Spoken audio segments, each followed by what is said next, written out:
Hello and welcome to the Avrum Rosensweig Show.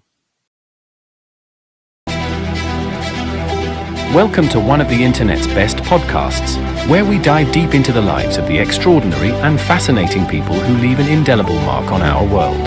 Join us as we explore their captivating stories, remarkable achievements, and unique perspectives that shape history and inspire generations.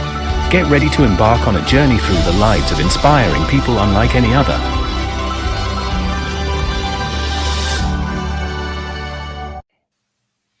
Hello, folks, and welcome to the Avrum Rosensweig Show. My name is Avrum Rosensweig, and I'm really delighted to have you here. Thank you very much for joining, for watching, and for listening. The show is all about inspiring humankind. It's all about honoring people. The idea behind it is that we live in a world which is wonderful, which is marvelous, granted with some pockmarks. But if we look very carefully at it and we can see clearly as to what we've created, what we've made in life, people, how they've developed, you can see absolute beauty. So what I try to do through my show is to do interviews with individuals who are very prolific in nature, very inspiring and quite accomplished.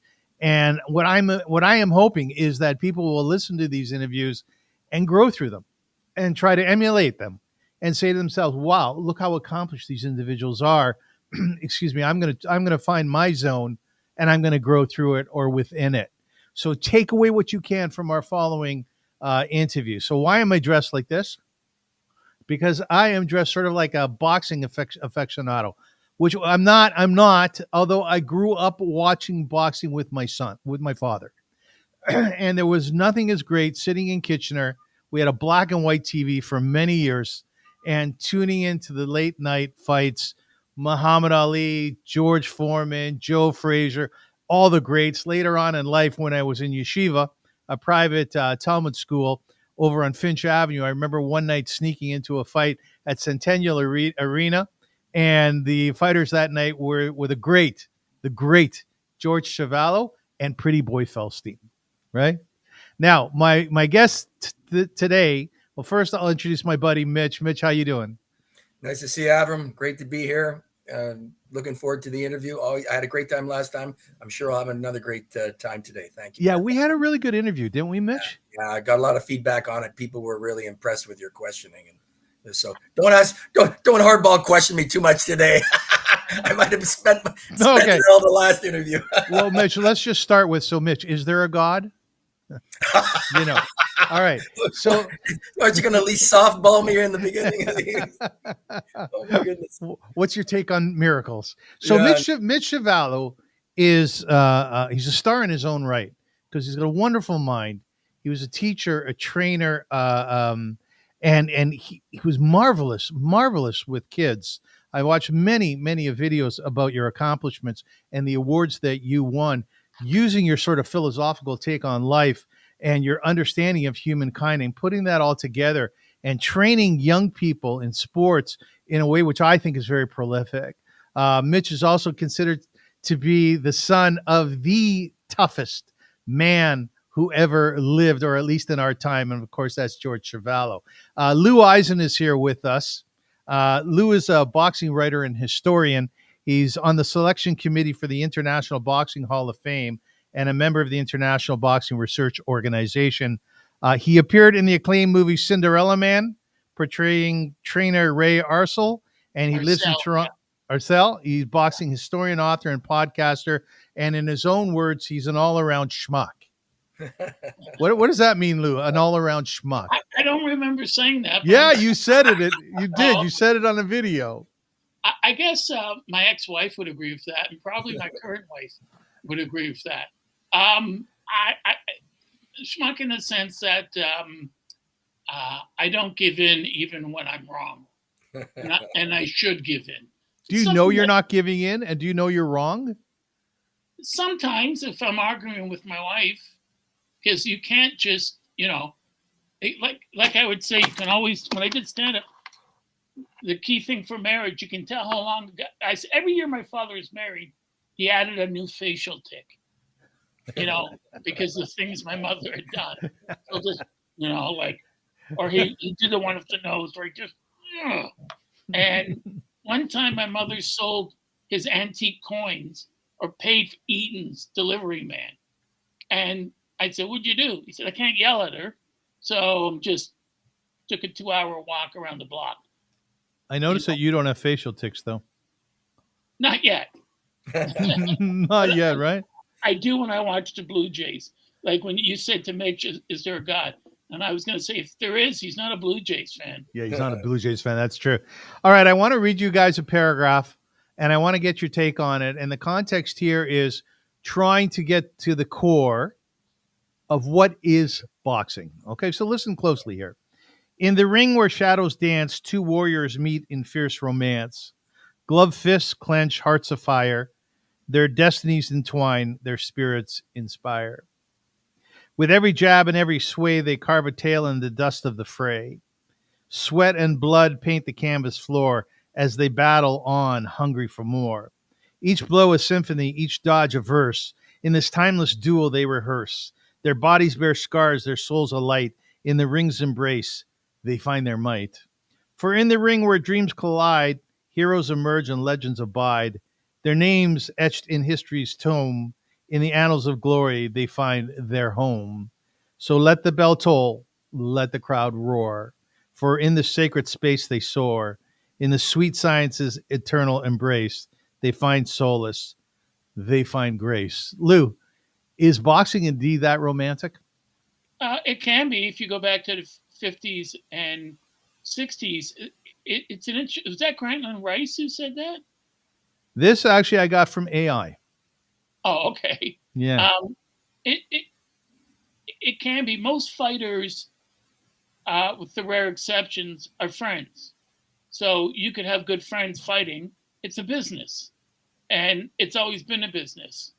And so the element of grace and poetry and romance comes from, great fights, famous fights, and when you, for instance, Jimmy McClarnon's, who was from Vancouver, his trainer, Pop Foster, said there's two reasons to box: money and glory.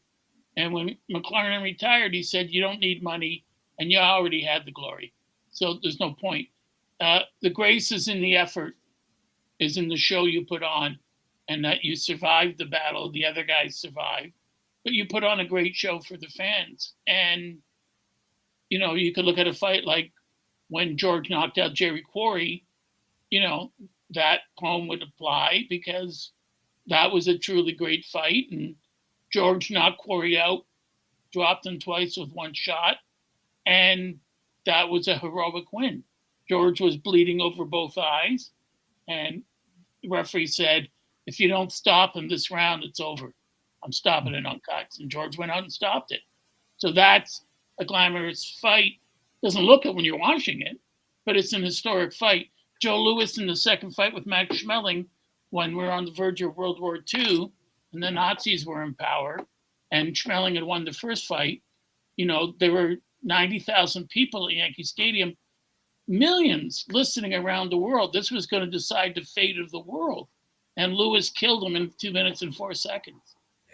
Yeah. And that fight goes down in history. I think that's the greatest fight ever and the most important fight. And that's, I think, the gist of what that is getting at, because boxing, only baseball attracts as many fantastic Pulitzer Prize winning. Great. Right. Yeah, like Ernest Hemingway and Norman Mailer and all these other great writers. A.J. Liebling. Yeah, A.J. Liebling, yes. Wow. So Mitch, your father, George, God bless him. I just went to visit him, and thank you for letting me do that. It was a real honor. Glad you could make it. Yeah, no, I so appreciated you allowing me to do that. Thank you. He kind of got into boxing for the money, right? Well, yeah. So the concept of grace, you have, I think, when you back up that great poetry piece you were reading, what strikes me when I hear that is grace against what backdrop? What's the context, right? So when I look at boxing, and I look at it with a very, I have a hardened view of it because was involved in it, and I've seen the damage it can do. Pardon me, and it has done to many people that I loved and cared for. The thing about boxing, the grace is found to me. I'm a bit of a leftist, right? So I have a bit of a Marxist view, right? I take a look at liberal democratic capitalism as the system that we live in, and where's the grace? The grace is that system can people have to fight against it in every way, shape, or form, and boxers do that in an extreme, concentrated context, and you get to see it, and that's what I think brings out the beauty and the grace and the tragedy. All three of them go hand in hand there. But when you see people fighting basically for their lives, for a living in a system that can be very harsh to people, and still to come out with that with grace and people commending their effort against a system that we eventually, like we all lose in life, right? We're going to die, we're going to be diminished, but to see them rise up against that structure and to fight against it, and it's so nobly and valiantly, that's where the writing, the inspiration for the great writing that has basically been all around boxing ever since its beginning. Like it's no mistake to me that boxing really came of age like after the Industrial Revolution kicked in, right? It's like man versus machine. Like it's like who, and then to be it's such a humane and crazy. It's such a humane enterprise when life can be so harsh, but it shows the humanity. And like Lou mentioned earlier about fighters, actually, it always struck me as bizarre and odd after trying to kick the crap out of each other for 12 or 15 rounds or more prior to the modern age of boxing. They'd hug each other afterwards. And, so they don't take it personally then? There's no sense of, you asshole, I'm going to get you after this fight? I'm sure there has been. I've been at the International Boxing Hall of Fame, by the way, where our good friend Carmen Basilio had a beef with a couple of guys. I was there. And my dad had to actually cool Carmen down. He was going to go, there was going to be, like round 16. And so my dad had, but I'm not saying that they always, but for the most part, as Lou alluded to, you're pretty friendly because the enterprise you're entering into is a vicious one, and everybody's going to pay the price later on. Yeah. Why not be friend? Why not recognize that, right? Yeah, and I was with Angelo Dundee. We're downstairs, I think at the high school. I know you've been there millions of times. We're having lunch right before the parade. It's right before or right after the parade on Sunday.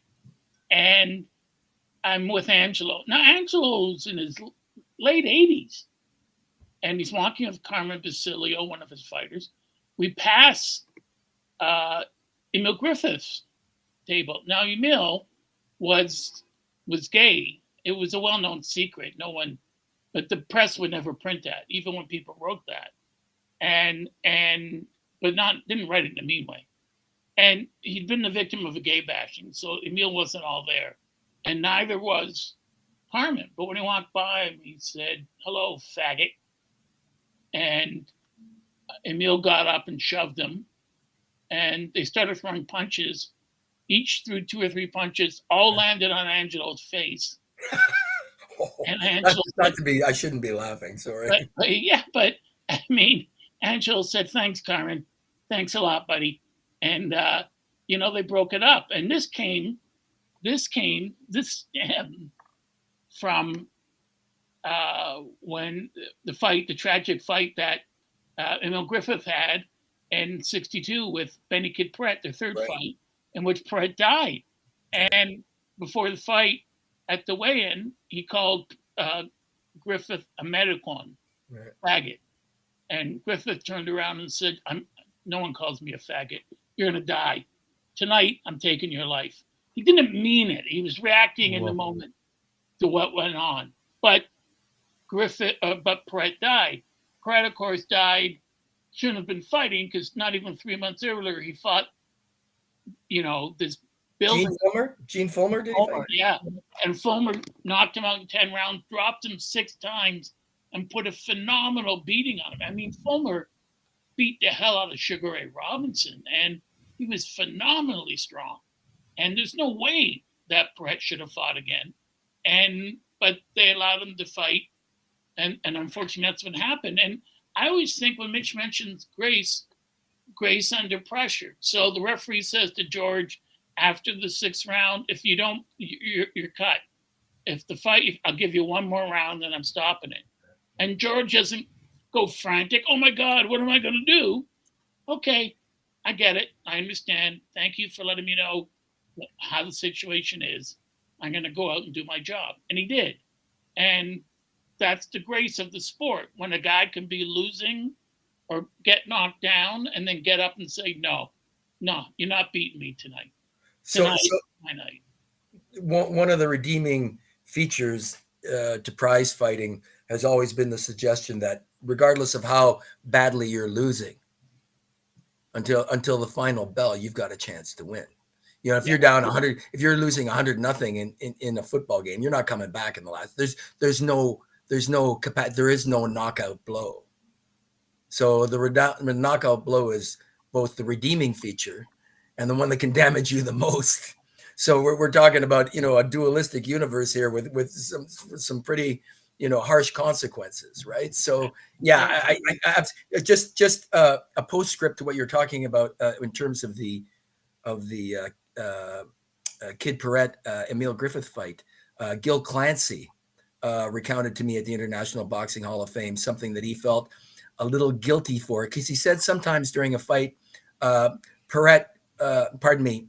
who was a fantastic fighter, as you know, Lou, would get bored during the fight. Once he'd mastered a person, he just kind of like, yeah, I own this guy technically, so I'm just going to go through the motions the rest of the fight.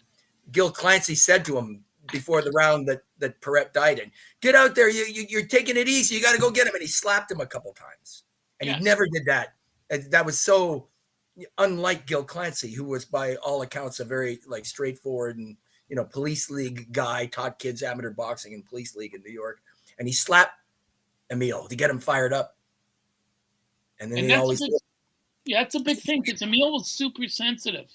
Right. You could insult him and he would cry. I mean, he'd get really upset. And sorry, go ahead. Clancy slaps him, and then Griffith goes out and kills him the next round. 29 punches in a row to the head. Yeah, poorly refereed.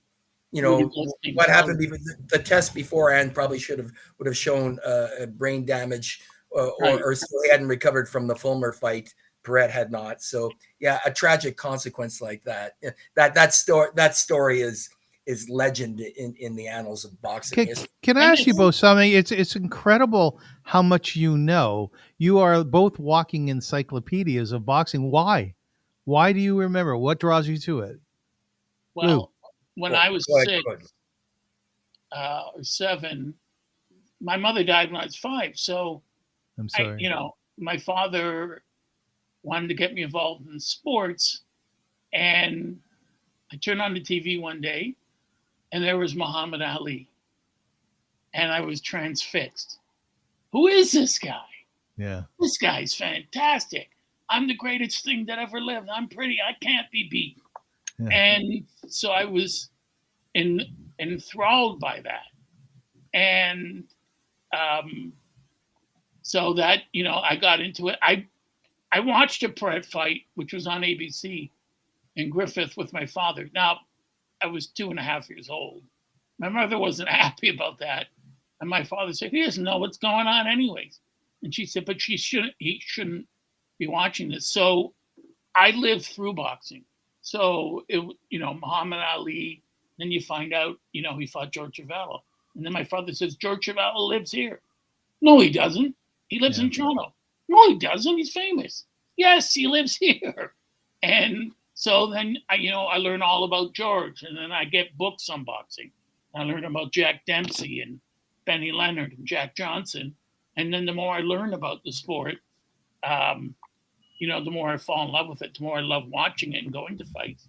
But then when you get older, in your 60s, you develop more of a nuanced view, and that you realize that what you're seeing in the ring for that round is great, but what happens to guys outside of the ring, is horrific. I mean, the Toronto writers, Mitch knows this, writers in Toronto, sports writers, knew less than zero about boxing, and went out of their way to savage George about things that had nothing to do with boxing and his boxing performances, even when he won. And really, it was the New York writers that sung his praises. It wasn't the Toronto writers. And so I want to go a little bit deeper with your response, Lou, and Mitch. I want you to kick in your own thoughts on this. I want to read you a short piece first as to why people are drawn to boxing. People are drawn to boxing for a multitude of reasons, ranging from its raw display of athleticism to its captivating narratives of triumph and perseverance. For some, it's the sheer spectacle of two individuals engaging in a primal test of strength and skill within the confines of the ring. Others are drawn to the strategic element, admiring the intricate footwork, defensive maneuvers, and lightning-fast combination that unfolds in the heat of the competition. Moreover, boxing carries a rich history filled with legendary figures who have transcended the sport, becoming symbols of determination and resilience. So, Lou, you're a little guy. You're watching this, and you go, "Yeah, this is for me." What was for you? When you really think about this, you're lying in bed late at night, and you're going through your great passion, your love for boxing. What is it? I know why I love hockey. It's the speed. It's the finesse. It's the collectivity. It's the community on ice. What is it about boxing that grabbed you as a little guy? It's not that it allowed one man to be as good as the other. It allowed one man to be better. And that even a little guy, like one of my heroes, who Mitch knows, Rockabye Ruben Oliveras, who was the bantamweight and featherweight champ. Great fighter. Great, one of the all-time greats. And just, not even at the, like midway through his career, he was 89-1 with 88 knockouts against good guys. And the first guy to stop him was a friend of George's, the toy tiger, Art Hafey from Halifax.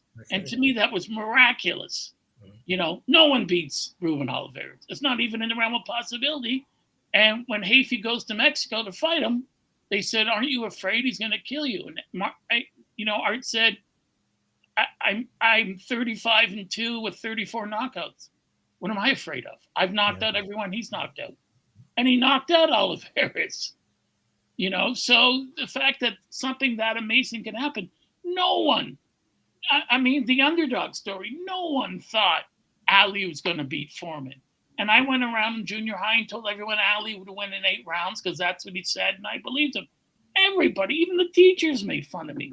But Ali that night kept the faith with his fans. He did it in 8 rounds. He explained exactly how he was going to do it.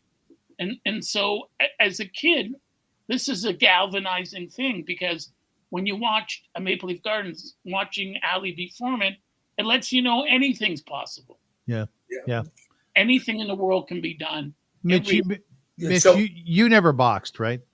I did a little bit of sparring in the gym with my brothers, a little bit of, but I had no interest in ever. Well, because first of all, my father never ever said to me that he would have wanted me to be a fighter, right? He knew how harsh and exploitive it could be, right? And I think inherently he knew the damage it was doing to him too, but didn't want to speak to it outwardly and explicitly, right? Because that's how he made a living. And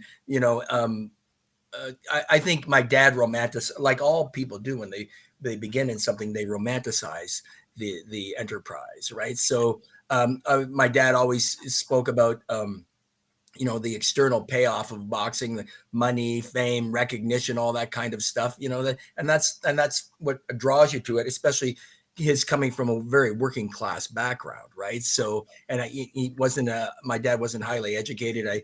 He quit school after the 11th grade. Now, that being said, he's got 2 honorary diplomas from 2 high schools. He gamed the system. I don't know how they both later on gave him. Anyway, but it was just my dad never wanted me to be a fighter. That number one. Can I just go back to a point that Lou made? He spoke about why we get attracted to fighting, and I think Lou was alluding to this. I don't think that there's all combative sports, but boxing especially, there's a connection between a fighter's personality and what exists essentially inside them and what you see in the ring, right? So, a base football player, whatever, covered up in pads, even a baseball player with a uniform on. But with boxing, you really have a tendency to associate their personality and their skill set as being as pure and real as it gets when it's put into that kind of competitive form, right? And so, so we know that Duran is like the intelligent animal. Ali is the guy who, once his physical skills went down, mentally and you were talking about the Foreman fight, which I think is the fight of Ali's career, by the way. I think that fight really signified who he was as a fighter, for numerous reasons. One being that once his physical skills diminished, right, he had to then his mind he beat Foreman with his mind, right? And that's what older people are supposed to do. They're supposed to gain wisdom. So there's the large metaphor. Yeah, you're losing it physically, but because of your wisdom and experience, you enact those properties to be as best as you can be. And if you watch the actual Foreman Ali fight, after the fight, Ali wanted to quit. He tells his origin story. If you've ever seen the interview after it, go take a look at it. I want to thank all the people from Louisville, Kentucky. When did he ever talk about Louisville, Kentucky, his hometown? He calls it the greatest town in America. He talks about Joe Martin and all the other boxing coaches he had early on, right? And he tells the sports writers, you didn't believe me. You didn't listen to me. I'm telling you, I am the greatest. I told you I'm the greatest of all time. You'll never get me.